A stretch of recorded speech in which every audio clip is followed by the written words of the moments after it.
Hello all. Hi, I am Sunrit and currently I am working as a data scientist. So this is regarding the Learnbay data science and AI curriculum which I have taken, and I am highly satisfied with their course. The course covers important topics like beginner to advanced Python, statistics, machine learning, deep learning, NLP, Power BI, Tableau, databases like SQL and NoSQL database like MongoDB.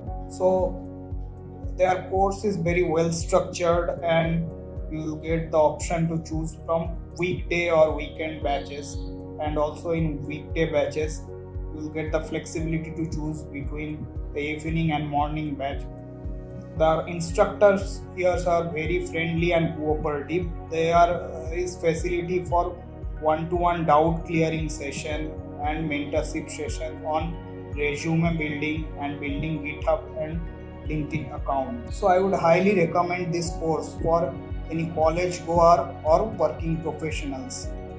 And personally speaking, means I joined this course when I was working as an SAP consultant, but I transitioned my career into data science and analytics, and then I internally transitioned my job. After that, I got placed in one of the top companies with a hike of more than 100%. So this was my journey so far, and please go through their course brochure to get more details. And that's all. Thank you. Happy learning, fellow learners.